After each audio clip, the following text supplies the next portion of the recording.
Hello, dear listeners. Do you enjoy playing video games with your best friends? Then I have the pod for you. I'm Philip, host of the Gaming Together, a cooperative podcast. Each week, my co-host Nave and I break down a cooperative experience in gaming. And we are always looking for new co-op partners to join us. So come play with us on the Gaming Together podcast. So I'm standing over this toilet taking a piss and I'm playing my Pokemon and I dropped it in the toilet. I remember the Game Boy just tumbling into water.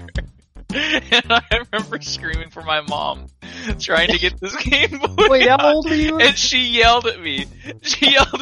Oh I was my just, god. traumatized. I was like, no, my Pokemon. That's Gaming Together, a cooperative podcast. Come on down, co-op partners. Hello, everyone, and welcome to the It Just Works podcast. I am your host, Ryan, and today we're going to be talking about Rocket League, PlayStation, some Elder Scrolls stuff as they're working on a new engine, mix up with a Halo Infinite release date. Unfortunately, we will be talking about some Marvel movie release dates the movies being delayed. No one wants that, but hey, it's going to happen, so we're going to talk about it. And that's, pretty much what we're going to be talking about.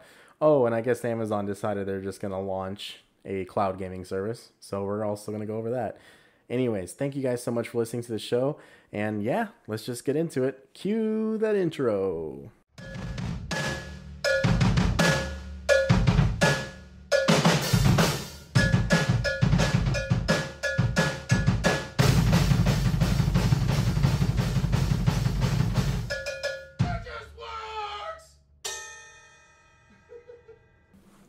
Hello, everyone, and welcome into the show. This is the It Just Works podcast, and I'm your host, Ryan. And today, we're going to be going over some news topics, and I'm going to talk about how sad I am that I didn't get a Xbox Series X pre-order.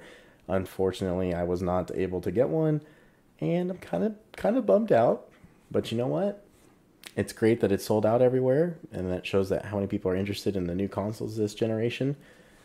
And that means that they're going to have a ton more coming out and also a lot more support for all of their brand new games to, get all the financial aid they need to get done, and we can play them because I'm itching to play some new games.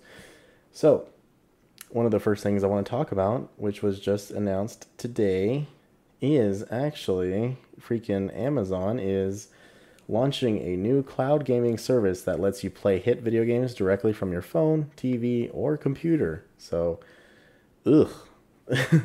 So Amazon announced Luna, a free video game streaming service that lets you play hit games on your phone, computer, and other streaming devices on Thursday, which is today, and I'm recording this at 5:22 p.m. Gamers can purchase their own games on Luna or subscribe to different game channels for an ongoing collection. For $5.99 per month, players can subscribe to the Luna Plus channel, which will grant them access to dozens of games, including hit titles like Control and Resident Evil 7. Amazon has also designed a special Wi-Fi enabled Luna controller that will help reduce delay when streaming compared to a standard Bluetooth controller. It will be available for $50 during the early access period. Okay. On Thursday, the company launched Luna, a free cloud gaming service designed to deliver video games to your computer and streaming devices. Luna will work on PC, Mac, iOS, Android, and Amazon's Fire TV Stick, Fire TV Cube devices, Amazon said. Cool. So at least everyone's going to pretty much be able to try this out. The company, which also owns Twitch, the streaming service, is already accepting early access signups for Luna. Okay. While Luna is free, players can purchase games which they can then stream directly from their devices of choice. For a monthly fee, gamers can also subscribe to different game channels that offer up a collection of games. Amazon's own channel, Luna Plus, will cost $5.99 per month to start and provide additional features along with rotating collection of hit games headlined by premium titles like Control and Resident Evil 7. Luna Plus subscribers will be able to stream 4K resolution and 60 frames per second, on up to 2 devices. The features are similar to Stadia Pro and the Google-owned video game streaming service like Luna. Stadia is free to use and lets players purchase games, but offers a monthly subscription for extra games and features. Whereas Stadia Pro costs $10 a month, and while Amazon says the $5.99 price tag for Luna Plus is an introductory price during the early access period, Ubisoft, the publisher of games like Assassin's Creed and Far Cry, which has recently come under fire for what employees called a deep-rooted toxic culture, life with harassment and sexism. What is going on? This took a deep turn. Has partnered with Amazon and will have a channel on Luna. The channel will give players access to new games like Assassin's Creed Valhalla the same day they're released. It's unclear how much Ubisoft's channel will cost, and the publisher already offers another subscription service called Uplay Plus for $15 a month. So I don't know. I have no idea what that workplace sexism harassment stuff came from. That was pretty intense. I don't know what just happened, everybody, but okay. So apparently Amazon's Luna comes with harassment and sexism, so I guess you got to be careful for that. I am joking. I did see this earlier, and I wasn't going to talk about it, so I'm just going to briefly mention it. Yes, I guess Ubisoft is under fire right now for a toxic workplace. That's all I know. I didn't look into it. That's not why I created the show, to talk about it, but it is unfortunate if that is true, and hopefully that gets situated soon so the workers can develop games without a terrible environment to work in. That's all I have to say on that. But yeah, so Amazon is coming out with their own cloud gaming service, and I think it's great. Project X Cloud seems to be off to a good start. Google Stadia, on the other hand, not off to a very good start. I believe it came out earlier this year or last year, and hasn't done good at all. It's been a terrible service, and it's just been, wow. Good thing I have the burp all of a sudden. Yeah, Google Stadia has not been very good. A lot of people don't like it, and yeah, so it'll be cool for Amazon to get their own service out there, so that way we can, test this out. I am happy that it's going to be on iOS, because Project X Cloud, as of this moment, is not on iOS, and that makes me very sad. Speaking of Xbox, we're going to talk about Halo Infinite real quick. So the Halo Infinite developers respond to release date rumors. There were some rumors about the release date of the game as of right now on as a placeholder. I believe on a Microsoft site, it says holiday 2021, and a lot of games do that. I've seen this for at least 15 years, where they say a game's coming out in quarter 4, quarter 3. So Brian Gerard, the community manager, said, PSA, we haven't locked on release date for Halo Infinite yet. Anything you see on a retail site is just a placeholder / speculation. So that's pretty much the extent of that. Halo Infinite does not have a necessarily release date for holiday 2021 yet. I would still bet that it's the holiday season next year. We will see. I think that this game, if it is ready by summer to just release during the summer, it'd be a huge hit for summer. There's still a lot of games that are successful at that release time. Or in recent years, it's been a lot of I would say a dead time, and a massive game like this could be very successful at summer. But as of right now, there's no clear release date for Halo Infinite, and I can't imagine, a part of me thinks it's not even coming out next year, but we'll see. Speaking of Halo, so the Halo 3 ODST release date or release update came out finally. So for PC, people can finally play Halo 3 ODST, the campaign and firefight for the first time ever. So please go check that out if you haven't done so. For console players, there is ODST Firefight with its custom settings, which I've talked about before on the show, and I've also posted clips on the Instagram. Make sure you follow it. It is ItJustWorksPodcast on Instagram, at ItJustWorksPodcast. Make sure you guys follow the page. Anywho, the update is out, and one of the biggest things about this update is they fixed the Halo 3 battle rifle for God, it's been terrible since the launch of MCC. That weapon has not worked how it's supposed to at all, and I am so happy to say, which I've already said through testing it out on the Insider program, it finally works, everybody. The weapon works. If you missed Halo 3 and if you missed the glory days of Halo 3, boot it up, boot MCC up because it's back. Now is the best time to play this game. It works. The battle rifle works. Headshots from across the map are actually possible now. It's just fantastic. This update adds a 50 level season. So it's called the Season of Recon. And you can earn weapon skins, other nameplates, and ODST firefight characters. And there's 50 levels to unlock. So you can do that as well. But you can also go back to the Season of Spark and Noble Team. You can still go through all the seasons and use your points for whatever you want. Whatever makes you happy, you can use the points to those rewards. There's new challenges to do. It's just a massive update, and it's so important for Halo 3 as it is back and better than ever. So please go check it out if you haven't yet. I highly encourage it. I couldn't be more thrilled with the success of Halo MCC. It's just phenomenal. So I want to move on to a very funny thing that happened. So, the acquisition of Bethesda has been massive and just kind of mind-blowing. It's still hard to wrap my head around it, even as I'm sitting here talking to you guys. But Bethesda's Todd Howard shares a ridiculous trick that allowed Morrowind to work on the original Xbox. So Xbox has their own podcast that's hosted by Xbox Live's Major Nelson. His name is Larry Herb. Very, very awesome guy.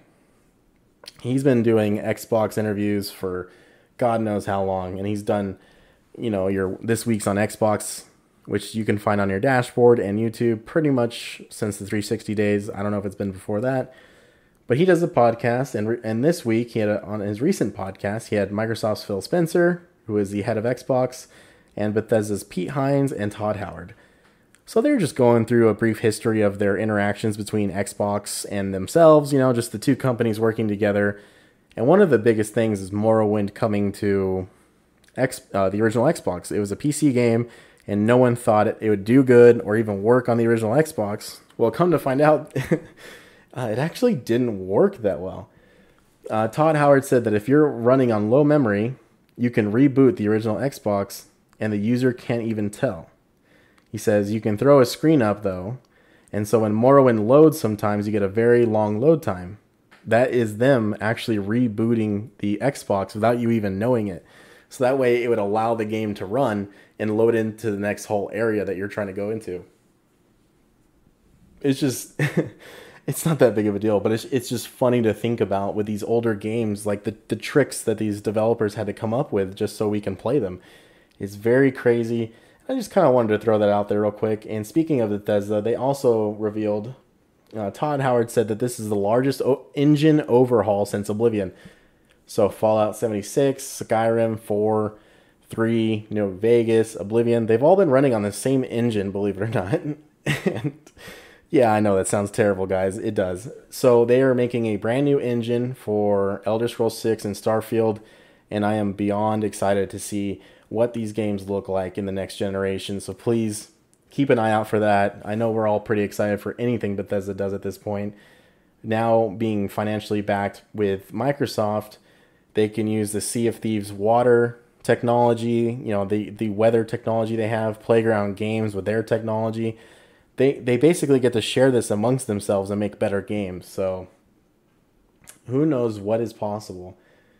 Another quick thing is Rocket League. So Rocket League recently went free to play. And I don't know if you guys have played Rocket League. I freaking highly recommend it. Rocket League is one of the best games that has come out in the last generation. It's just so much fun. It's stupid. You can either be really bad at the game, intermediate, or just insane. And it doesn't matter what level you're at, you're still going to have fun. So it's basically car soccer. It's the best way to put it. And it's always been a good game, but it's always been like $20. It was never expensive. It was always appropriately priced, I believe, for the amount of content you got with that purchase. And they have their own season passes, which, I never really bought, but they always looked like they gave you your money back for sure. I can't really speak to that, but I've never heard any issues. So recently they went free to play, and now Rocket League has reached 1 million concurrent players for the first time in its history. Yikes. That is amazing. So, Corey Davis, the co-studio head at developer Psyonix, revealed the news. Posting a screenshot of the game's gigantic player population, this number seemingly counts players across all platforms, which would be PS4, Xbox One, Nintendo Switch, and PC. The reason why I'm reporting on this is, honestly, I've had so much fun playing this game. The game means a lot to me. It's just, if you ever just want to like die down and just totally chill before you get off for the night, this game is pretty much my go-to for that. It's always a blast. Don't get me wrong, there's some tryhards on it, and by tryhards I mean people who are extremely impressive. But no, the game is great. It is free to play. So for whatever reason you've been living under a rock and haven't played Rocket League, please turn your console on and go play Rocket League. It's one of the best games to come out in years, and I always believed that this game deserved more recognition than it got. Not to say that it isn't popular, but this game is at the top tier of its in this part of the industry. So hats off to Psyonix and everyone who works there. Rocket League, really deserves this. So best of wishes to them, because what a fantastic game. Me and my brother play it, and my cousin, and we all suck. But you know what? It's such a damn good time. So we're gonna move on to a movie news update real quick. So Black Widow, it's been delayed again. So Black Widow was supposed to come out May 7th. Oh, I'm sorry, not May 7th. No, it actually was in May. Because of COVID and everything going on, within reason, it got delayed as movie theaters were shutting down. So the new release date was going to be November 6th. And now it has a new date, May 7th, 2021, according to Deadline. So it's interesting to note that the original Black Widow release date was actually for May of this year, leaving it delayed at least a year, provided it ends up sticking with the May 2021 update or date. This also marks the first year since 2009 that there are no MCU movies in theaters, though WandaVision will premiere on Disney+. It's still not a movie, definitely going to be movie quality. With that delay comes several MCU projects moving to later release dates. So Eternals is going to be released February 12th, 2021, and is now, it was supposed to be, and is now set to debut on November 5th, 2021.